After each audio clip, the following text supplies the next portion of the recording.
What's up, guys? It's Cloud2K here, and welcome back to the Cloud Report.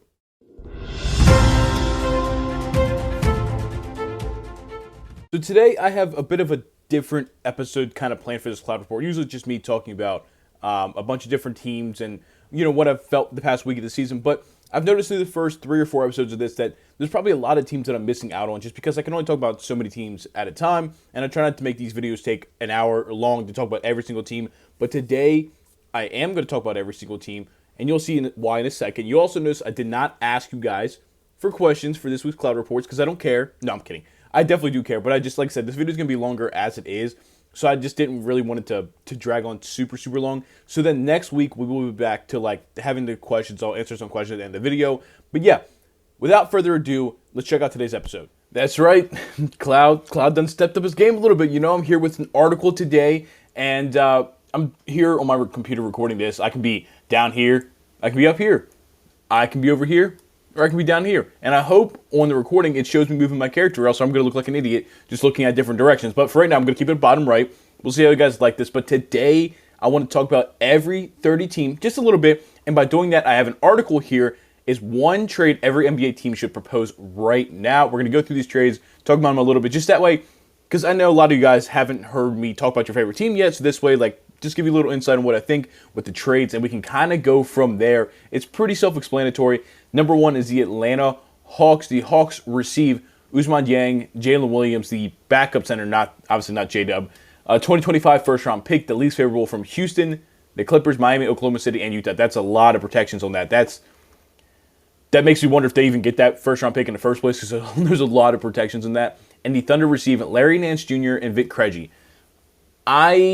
Obviously, like they mentioned here, Chet Holmgren injury decimates the center rotation for Oklahoma City, because Jalen Williams and Isaiah Hartenstein have not played yet this season. So right now they're running J-Dub at center. He's been really good in these past couple games, but it's looking kind of rough for them. Bringing a guy like, you bring in Larry Nance Jr., who's actually been pretty decent this season. He's definitely shot well. He brings some defense, and like I said, he's a tad undersized, but they've been running a 6'5" lineup anyway. So I think he's 6'8". I'm gonna pull up to be 100% sure, but I think Larry Nance is he's 6'8", 6'9", and height, he is 6'8". He's 6'8", so technically he would be taller than what they're running right now. I like it. Ousmane Dieng is just kind of having a hard time finding some minutes to play, and Isaiah Hartenstein, we don't know when he's going to be back. I don't think. Maybe I'm wrong on that. We have at least 8 to 10 weeks of Chet Holmgren being out, so that's, I don't think it's a big, crazy trade, because if you're the Hawks, I guess Ousmane Dieng could maybe find himself into a rotation. Jalen Williams, you have Clint Capella and Nneka Okongwu, so, I guess you're trying to move on from Clint Capella. Trying to move on from Clint Capella, so Jalen Williams could eventually kind of take in a role of a backup center spot if you get what you want from Nneka Okongwu. And that first-round pick, I just don't really think it's going to convey. It's not a crazy trade. The Boston Celtics. The Celtics receive Amir Coffey, and the Clippers receive Jaden Springer, a 2025 second-round pick, the most favorable from Dallas, Detroit, Golden State, and Washington. This just feels like a trade that the Celtics don't really have to do much at all right now. Amir Coffey has been pretty solid for the Clippers to start the year, because he's had a lot of opportunity. And then he goes to the Celtics, and it's going to be him and Peyton Pritchard on that bench. So he's probably going to get a decent amount of shots on the second unit, but I don't think. Again, this is a very nothing trade. They're making a trade for every team, so you kind of have to just make up something as you go. If you're the Clippers, do you really want to take a bet on Jaden Springer and a 2025 second-round pick for Amir Coffey? But right now, Amir Coffey might be playing some of his better basketball, so maybe you're okay, we buy high on that. But is Jaden Springer and 2025 second-round pick really, is that really buying high on it? I don't know. We still know obviously we don't know what's going on with Kawhi Leonard. Again, not really much. He is entering free agency after this year, so I guess you get something for him. Again, not really much of a trade. Brooklyn Nets. The Brooklyn Nets receive Obi Toppin and Jarris Walker. The Pacers receive Dorian Finney-Smith, Day'Ron Sharpe. No. I think I've been really happy with the minutes Jarris Walker's been playing. He's been playing some pretty good defense. He's obviously super young, and this Pacers team hasn't looked great to start the year, so I don't know if buying into Dorian Finney-Smith is going to get you anywhere. Does that get you anywhere? I don't know, but for Brooklyn, bring in a guy like Obi Toppin to run the floor with Cam Thomas, with Dennis Schroeder's been to start this year. Jarris Walker, another really young kind of wing 3-4 guy.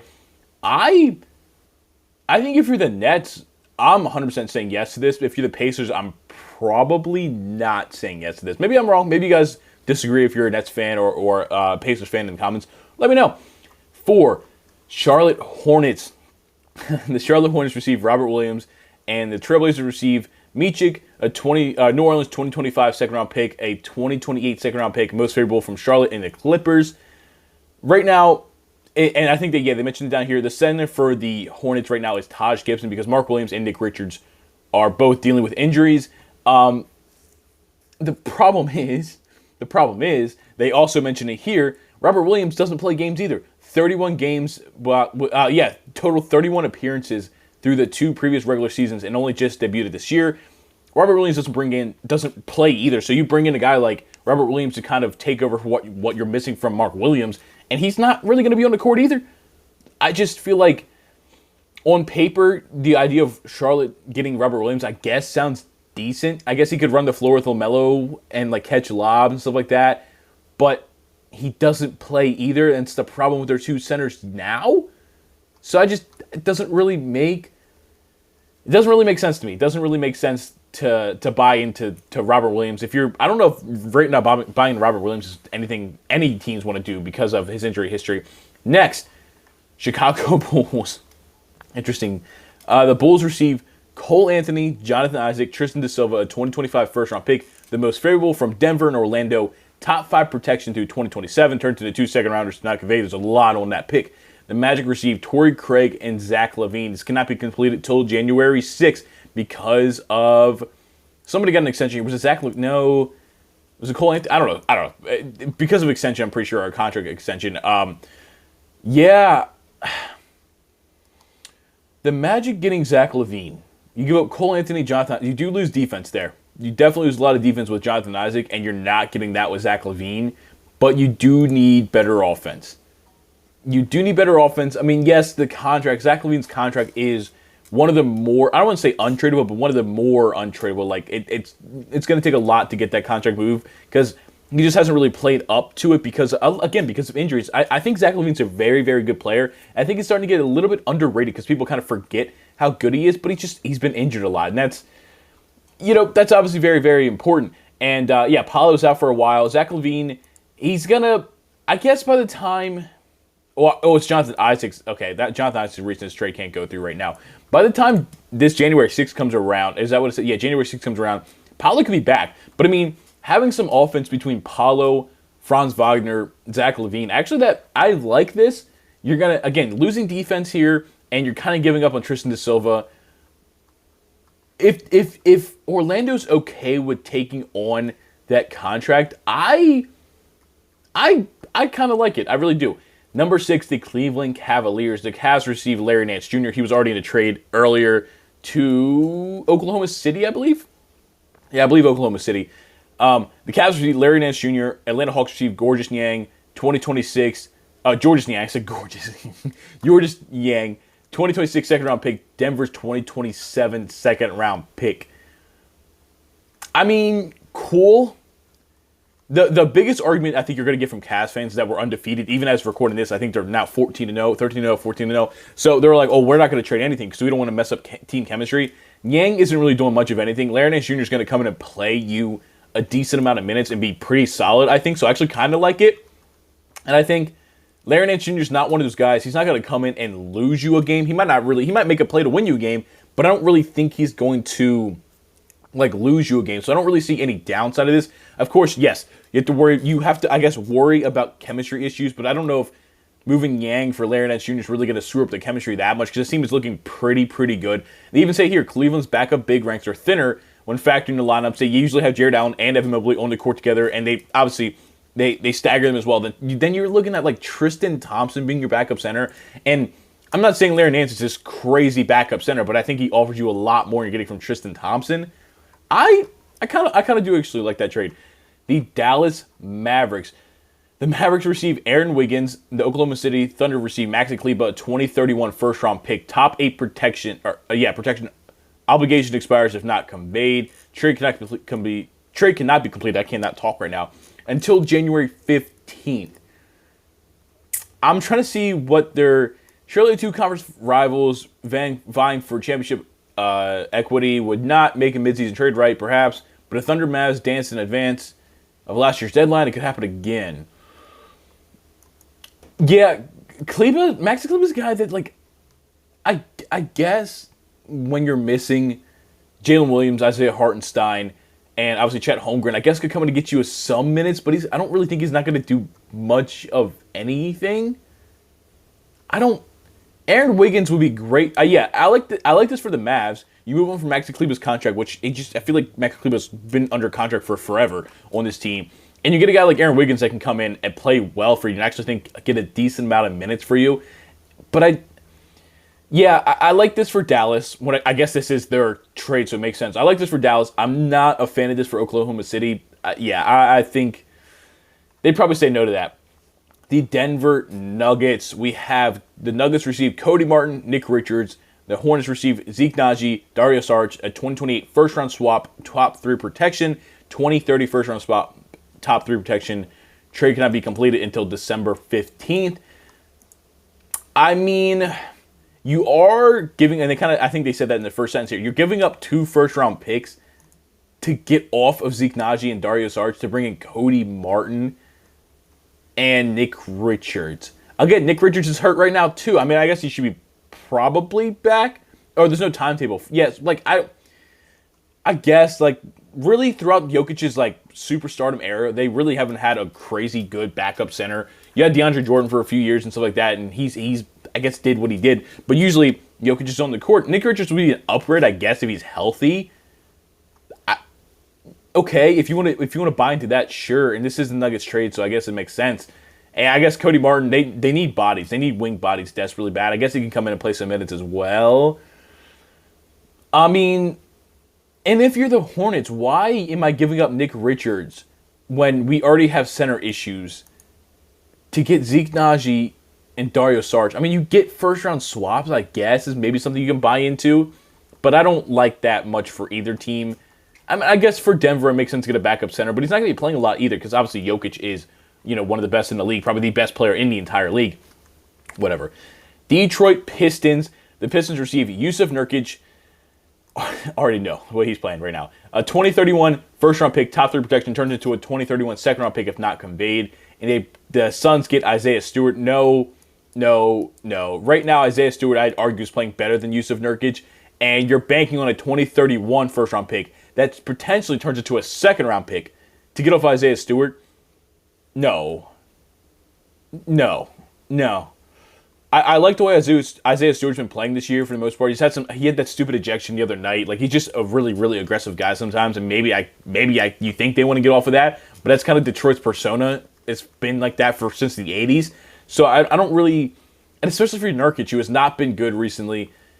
I don't like this. And Isaiah Stewart, they're not really, like, he was going through a stretch 4 phase for a couple years. They kind of just moved him back down to full-time backup center. And I like that for the most part. I just don't like, this trade doesn't do anything, I think. Isaiah Stewart's like 23 years old as well. He's not that old of a guy. Nurkic is on the other side of 30, I believe. No. This is a bad trade. I don't like this at all. I mean, if you're the Suns, I think, yes, you like this trade. But for the Pistons, I don't like this at all. Number 10, the Golden State Warriors have been playing really, really well. The Golden State Warriors receive Brandon Ingram. Okay. The Pelicans receive Santos, Andrew Wiggins, 2025 first-round pick via Golden State. Toronto's 2026 second-round pick, top 55 protection, whatever. Atlanta's 2028 second-round pick via Golden State. And, it's a 3-team trade. The Raptors receive Gary Payton second and non-taxpayer mid-level exception. Atlanta's 2026 second-round pick. I'm just going to more focus on these top 2 right now, the Warriors and the Pelicans, more than I really care about this Raptors Gary Payton trade. I mean, yes, I think Brandon Ingram's obviously the better player than Andrew Wiggins, and I think that makes them better. But I think you're relying a lot on how the Pelicans feel about their team right now, because obviously they're probably the most beat-up team in the league with Jose Alvarado. CJ McCollum has dealt with some injuries. Zion's out for who knows how long. There's a couple, Herb Jones has been dealing with some injuries. And I know there's a couple other guys. It's just off the top of my head, I'm not going to blank on that right now. But why am I giving up Brandon Ingram, our best tradable asset, for Santos, Andrew Wiggins, and a couple picks? I mean, I guess a 2025 first-round pick via Golden State could be decent, but right now they're playing so well. It's like maybe like I don't know if I fully buy into that. I don't like this trade. I like it for the Warriors. I think you're not really giving up too much. I mean, you're giving up a 2025 first round pick, but you're hoping to be a good team. So, and Brandon Ingram does help you be a better team as well. Yeah, sure. Brandon Ingram on the Warriors would be kind of cool, but I don't think the Pelicans aren't going to just give you Brandon Ingram. And I guess technically they're getting a couple picks here, but I don't think it's enough. And then I don't really care much about this Gary Payton because he's not really playing much at all. Yeah, I mean, messing with the Warriors right now feels unforgivable, yet they remain moments in which they need bona fide second options. I agree. I guess Ingram's impending pay. They do have to pay Brandon Ingram. I guess you can maybe use that, but I don't like that at all. The Houston Rockets. The Rockets received Duncan Robinson. Miami Heat received Jock Landale, Jae'Sean Tate, a 2026 second-round pick, second most favorable from Dallas, OKC, and Philadelphia. No. If I'm the Heat, I say no. No. I don't know what else more to say. I don't like this trade. I mean, I guess, yes, the Rockets getting Duncan Robinson would be a good help the spacing, like they mentioned here, would help the spacing, and you're probably hoping to get Fred VanVleet off the team after this season. But, I mean, the Rockets are 25th in half-court efficiency, 27th in three-point percentage, and 22nd in three-point attempts. So, yes, bringing Duncan Robinson should help with that. But at what point are the Heat... I guess, yes, he's making about $20 million. Miami might not bite. Yeah, I agree. It increases their Heat's immediate wiggle room under the second apron by nearly $4 million while clearing his salary for the 2025-20. I mean, I guess, yeah, money-wise, you're paying Duncan Robinson a lot of money. But you're not bringing in Jock Landale. I guess he'll get some backup minutes behind Bam Adebayo. Jae'Sean Tate, I guess he'll find himself in a rotation. I just don't think... Like, I think they would rather hold on to Duncan Robinson for their spacing, or they'd probably look to maybe package him with somebody else and move on for something maybe a little bit bigger. I don't like that one. Indiana Pacers, 12 of 30. Let's see here. The Pacers receive Haywood Highsmith and to non-taxpayer mid-level exception, blah, blah, blah. And the Heat receive Utah's 2027 second-round pick, Dallas's 2028 second-round pick. I mean, sure. If I'm Indiana, I'm saying sure. I'm giving up two second-round picks for Haywood Highsmith. Okay, I mean, cool. Some decent rotation, but then you still have guys like Jarris Walker back there as well. So that's not really much of a trade. Whatever. The Clippers received Coby White. I already say no to this if I'm the Bulls. Look at that. Coby White for Terrence Mann, a 2030 first-round pick, top one protection through 2031, turns into 2 seconds. So if you're the Bulls, the Clippers are calling my phone and saying, hey, can we get Coby White? We'll give you Terrence Mann and probably just two 2031 second-round picks. No. James Harden has been playing. He's had his moments. I mean, Norman Powell has been having a really good season. The past 2 games he's been kind of down. Bringing Coby White in would be interesting for their future, but I don't know if it really fits the team right now. And because obviously we have no idea at all when Kawhi Leonard is coming back. But if I'm the Bulls, I'm not taking this at all. I think Coby White's a guy you want to build around. And Terrence Mann and later picks, maybe 1 first or 2 seconds, it's just not enough for a guy like Coby White's caliber. And because, I mean, I think he's going to be their point guard and maybe their 2 guard of the future. The Los Angeles Lakers. The Lakers receive Vucevic. No, I already don't like it. The Bulls receive D'Lo, Christian Wood, 2025 second-round pick via the Clippers. Adding a talented big man remains a top priority for the Lakers, according to BR's Jake Fisher. Vucevic will more than suffice if his current performance holds. No, thank you. No, thank you. I don't like it at all. We need more defense. We desperately need more defense. And Vucevic is not that. He's not that. Vucevic is not defense. We all know this by now. I don't know. Jared Vanderbilt being healthy is a complete myth that never happens. It's not going to happen. And let's say this preposterous efficiency almost certainly won't stick. He's playing really, really well right now on offense, and I don't believe that's going to stick, especially, I fully don't believe that's going to stick, especially getting on the court with LeBron, AD, Austin Reeves, Dalton Knechtman playing well. We have a lot of other people to feed. Vucevic, I think, would very, very quickly fall back into his old ways in this Lakers team, and I just don't like the fit at all. If you're the Bulls, do you take D'Lo? Why would you want D'Lo? Why do you want another guard? Christian Wood doesn't play. 2025 second-round pick. I don't like this for either team. I think I mean, yeah, they're making a trade for every team, so some of these trades are just not going to be good, but a lot of them have not been great. Memphis Grizzlies. The Grizzlies received DeAndre Hunter, Vic Krejci. The Atlanta Hawks received Brandon Clark, John Conchnar, a 2027 second-round pick. It's their own pick. I guess they get their own pick back. And a 2031 second-round pick. Interesting. Yeah, right now the Grizzlies are still really hurt. John Morant's been out. Desmond Bane's been injured. Vince Williams Jr. has been dealing with some injuries as well. They just have a lot of people that are hurt right now. And I guess DeAndre Hunter really is kind of the odd man out over there in Atlanta. I just don't really think he's going to be on this team long term. So I guess going to Memphis might get him some minutes. The Hawks received Brandon Clark, who I guess could run some minutes. But again, they still have Clint Capella and Neko Conway. So I guess he would still be really kind of relegated to a backup position. I mean, I guess. I don't think this really moves the needle for either team, but sure, why not? I guess, why not? On the contrary, it could easily not be enough. The Hawks are shedding long-term payroll, opening up additional runway for Dyson Daniels and Zachary Richardson, who, yeah, I guess I'll have to pay at some point in time. Sure. Okay, cool. Next is the Miami Heat, but before we do that, we're going to take our commercial break. Oh, man. Hey, you. Who, me? What are you doing? Nothing. I'm just kind of bored right now. Do you like sports? Yeah, I like sports. How about podcasts? I mean, yeah, who doesn't listen to a podcast nowadays? Then you should check out Time Out with J&G. Check out Time Out with J&G every Wednesday as they give their expert opinions and professional picks on NFL, NBA, and college football. Anything you could want, they do. Check it out on the screen now. Let's go. Whoa, this podcast is awesome. Thanks, weird voice. Now that we're back from that, we have the Miami Heat. The Heat, okay. Oh, I see. Jimmy Butler, okay. The Miami Heat receive Jonathan Kuminga, DeAnthony Melton, Andrew Wiggins, Golden State's 2025 first-round pick, 2026 first-round swap via Golden State, Golden State's 2027 first-round pick, Atlanta's 2028 second-round pick, Golden State's 2030 first-round pick protected from 21 to 30. The Warriors received Jimmy Butler, Bruno Fernando, Josh Richardson. The Raptors received Gary Payton, who just is going to find his way to Toronto somehow. Atlanta's 2026 second-round pick, Miami's 2031 second-round pick. I don't know if I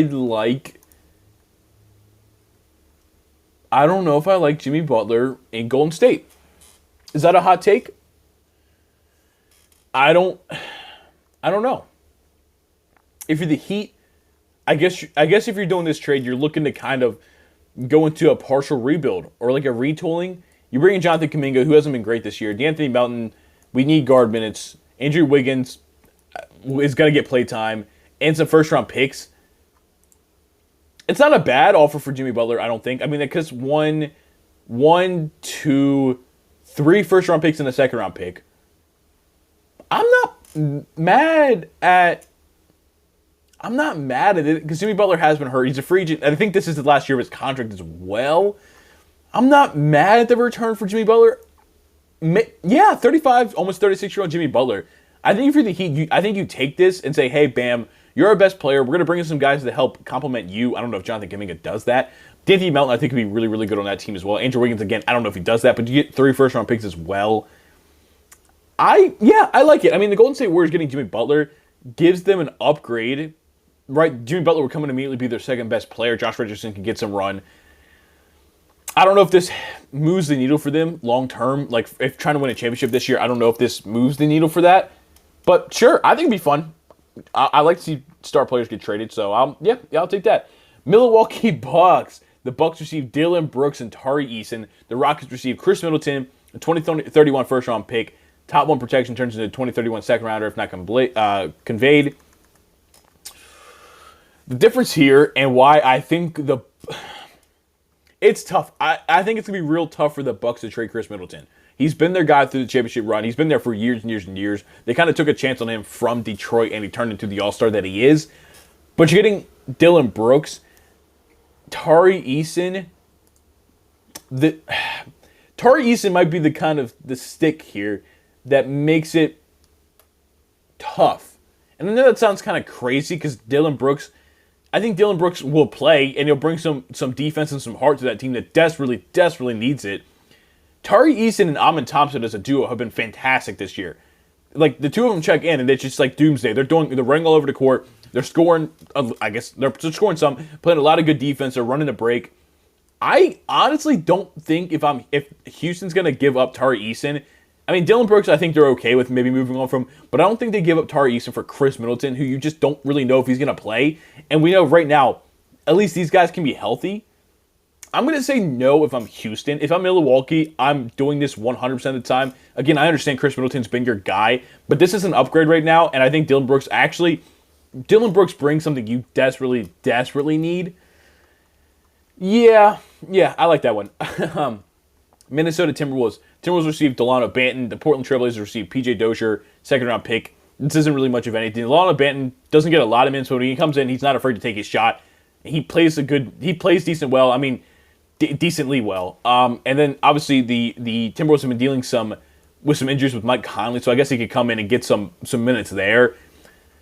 This isn't really much of anything. We'll move on. The Pelicans receive Brandon Clark, Marcus Smart, Vince Williams Jr., 2025 first-round pick, top 8 protection to 2027. It turns into 2 seconds if not conveyed. The Grizzlies receive Brandon Ingram. I like Brandon Ingram on the Grizzlies. John Morant, Desmond Bane, Brandon Ingram, Jaren, Zach Edey. I like that. I like that team. I mean, they're dealing with a lot of injuries themselves, of course. And I mean, if you're Pelicans, you get Brandon Clark who can play some center minutes for you because you desperately need that. Marcus Smart brings some defense, but I don't know if he's really worth a lot much anymore. Vince Williams Jr. also, like a lot of these guys are just going to get minutes because they're so beat up over there in New Orleans. So I'm down for it. Yeah, let's screw it. Brandon Ingram, let's go. Let's go to Memphis, Brandon Ingram. New York Knicks. The Knicks receive Toumani Camara. No. Already no. Portland saying no. Robert Williams III. Trailblazers receive Cam Payne, Mitchell Robinson, the 2025 first-round pick via Washington, top 10 protection in 2025. Top 8 protection in 2026 turned into 2 seconds if not conveyed. No and no. Mitch Robinson dealing with injuries. So why would they want to trade for a guy that's always injured? Doesn't make sense to me. Defensively, they're not very good in the paint right now because, well, unfortunately, Mitch Robinson's been out, and Cat's just not that great of an interior defender. We've known this for years. Cam Payne doesn't match up at all with what the Trailblazers want to do. They already have a lot of guards. They're trying to figure out who to play. He would kind of fall out of the rotation pretty quickly, I think. They don't want Mitchell Robinson at all. They have Donovan Clingan. DeAndre Ayton still is on the team. But Donovan Clingan's looked really good so far. And I think they also really, really like Toumani Camara. He's shooting well. He's playing well. Playing good defense. I think Portland wants to not build around Camara, but I think they want him to be a part of their core going forward. And again, Robert Williams, I think they're okay with moving on from, but bringing in Robert Williams or Mitch Robinson for Robert Williams doesn't really make much sense. And the 2025 first-round pick via Washington, it's top 10 protected, so Washington's going to be bad. So, and then it's top 8 protected in 2026. Washington could still be bad, which means it turns into 2 second-round picks. I don't think this is enough. I think the Trailblazers really, really like Toumani Camara, and these guys don't do it for me at all. And I don't think the Trailblazers are really in any rush to move on this rebuild. I think they're getting some guys. The Thunder received Duop Reath, sure, and the Portland Trailblazers received a 2025 second-round pick. I mean, they get some big man minutes. And that's what it is. There's not much more to say about that. I'm sorry about that, Oklahoma fans. But you've been in a couple trades earlier, and this just doesn't do much besides just being some depth at the big man spot. That's what it is. Orlando Magic, Torrey Craig, Kobe White. We've seen this combination already for Cole Anthony, Jet Howard, Denver's 2025 first round pick, top 5 protection. Well, they're going to be better than that, so they'll get that first round pick. And the 2026 first round pick, top 10 protection, also. Yeah, I think so. Basically, they're going to give up Torrey Craig and Kobe White for Cole Anthony, Jet Howard, and 2 first-round picks because I think they won't fall into that protection. Okay. Again, I'm still under the understanding that I don't think the Bulls want to trade Kobe White. And what are you going to give from Cole Anthony and Jet Howard? Jet Howard, I guess, still has time. Cole Anthony, I think we kind of know what he is at this point in time. More of like a off-the-bench scorer kind of guy. I guess you get 2 first-round picks. But I think Kobe White's one of the few things in Chicago you have that's like, I think you have concrete. This is who you want on your team. So I don't think you do that. I don't think you trade that for more first-round picks. Because, honestly, the Magic are probably going to be a good team. So this pick is probably going to be late teens, early 20s. It just doesn't really make sense for them at all. Philadelphia 76ers. The Sixers received Tari Eason, Cam Whitmore.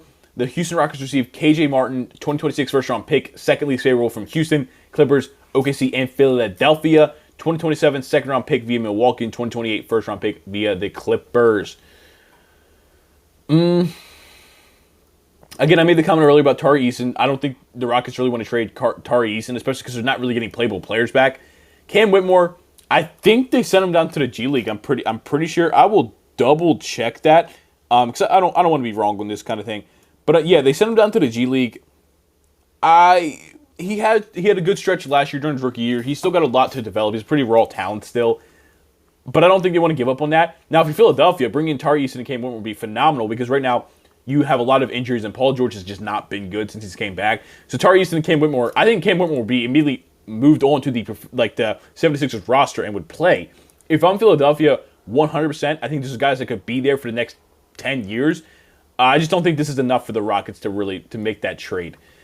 Phoenix Suns, we have the Suns receive, again, Tari Eason, 2025 first-round pick, second most favorable from Houston, Oklahoma City, and Phoenix's own first-round pick via Houston. The Rockets received Josh Okogie and a 2031 first-round pick. By 2031, this Suns team could be bad because Bradley Beal won't be on the team anymore, Kevin Durant won't be in the league anymore, and Devin Booker would be, God, he'd be in his mid-30s by that point in time. So sure. Why though? Why am I trading Tari Eason, who's been one of the best duos, most fun duos, I should say, this past couple weeks, and give up a first-round pick for Josh Okogie and a late first-round pick? No. Don't like that at all. Trailblazers. The Trailblazers received Jalen Hood-Schifino, D'Lo, Jared Vanderbilt, Gabe Vincent, 2029 first-round pick, top 5 projection. Turns to the second if not conveyed. 2031 first-round pick, top 5 projection. Turns to the second if not conveyed. And the Lakers received Jeremy Grant and Rob Williams. I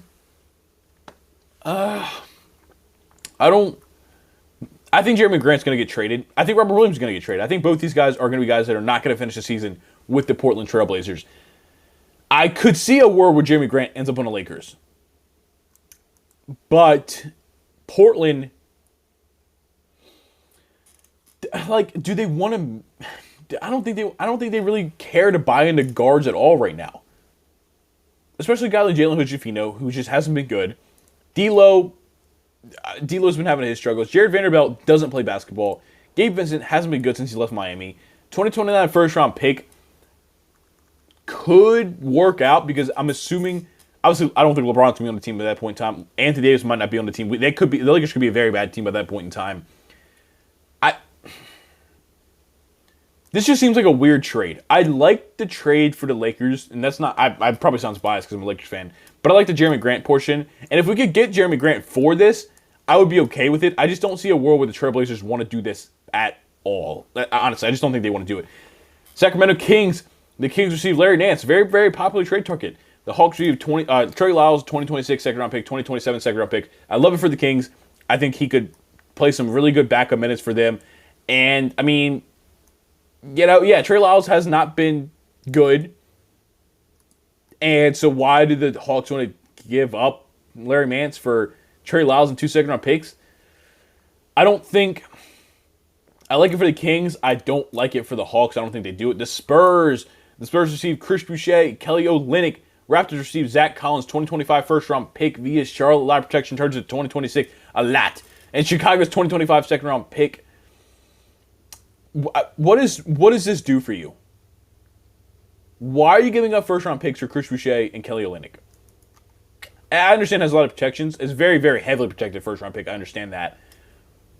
And I guess, yes, Zach Collins is making a good amount of money. So you bring on Chris Boucher, who can kind of stretch the floor, play some defense. Kelly Olynyk, who can stretch the floor.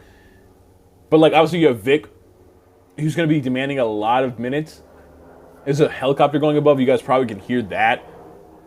I like the trade for the Spurs. I think they get 2 playable big men, and they move on from Zach Collins' contract. And right now, it's pretty obvious the Raptors are not a good team. They're going to be one of the worst teams in the league. So I guess you're getting a protected first-round pick, potentially a bench center for the future, maybe? I don't know. And you're moving on from Chris Boucher and Kelly Olynyk, who are not going to be there long-term. Oh, yeah, I'm down with that trade. And then here we go. Toronto Raptors. Raptors receive Ousmane Dieng And wow. And the Thunder received Chris Boucher or Kelly Olynyk. I'm not even cutting this out. I'm flabbergasted. I don't like. This doesn't feel like much of anything. I move on from Yang. I guess the Raptors would be happy to get Yang. The Thunder received Chris Boucher. I guess again just big man minutes because they have no centers. But this can't be completed until January 31st, and you're hoping Hartenstein and Jalen Williams are back by then. Okay, Utah Jazz. Cole Anthony, Tristan da Silva, and 2026 first-round pick, top 10 projection until 2027, turns into 2 seconds, and a second-round pick. The Magic received Colin Sexton. I like this. You're giving up on Tristan da Silva, whatever. The Colin Sexton, I don't think is going to end up on the Jazz by the end of the season, and I think him and the Magic would be really, really cool. He's going to take a lot of shots. He's going to be gritty, which I think he fits that Magic team really, really well for kind of what they're trying to do. I like this. I think Colin Sexton would be a really, really good addition to this team. You kind of you move him from Cole Anthony, and you get a guy that more fits the team. I like this a lot. I like this a lot. I really like Colin Sexton on the Magic team. The last one, Washington Wizards. Wizards received John Kachinara, Marcus Smart, Vince Williams Jr., 2025 first-round pick, top 8 projection to 2027, turns into 2 seconds. The Grizzlies received Kyle Kuzma and Patrick Baldwin Jr. It's very apparent Kyle Kuzma doesn't really want to be there anymore. I think he's going to get moved. John Kachinara guy, whatever. Marcus Smart, I don't think he fits this team at all. Vince Williams Jr. could play some minutes for him, and a 2025 first-round pick, maybe you hope conveys. Okay. I think, obviously, especially when the Grizzlies been hurt, Kyle Kuzma can come in and take a lot of shots. He could be a spark plug, I guess, for like what kind of version of Kuzma we're getting. That's not that bad. I think I like this. It would bring them more size, more shooting. He's kind of a versatile guy. If I'm the Wizards, I'm saying, yeah, I think you want to move him from Kyle Kuzma and kind of get your younger guys playing. And, yeah, I just think moving on. Again, Marcus Smart and John Conchar are probably not going to do much for you. But Vince Williams could be a guy that finds himself in your rotation pretty well. And you get a first-round pick. So, yeah, and there we go. That is a one trade for all 30 NBA teams. Now, we're going to finish out this video. I'll see you guys over there. Well, I hope you guys enjoyed that style video today. I know it's quite a bit longer than most of the Cloud Reports are going to be, but I wanted to talk about all 30 NBA teams. And I thought that was kind of a great way to do it, so we can kind of get our opinions on things. Appreciate you guys watching. And on this video, go down, like, comment, subscribe. I'm trying to reach 500 subscribers, and I cannot do that without you guys. And I'll see you guys next week. Peace.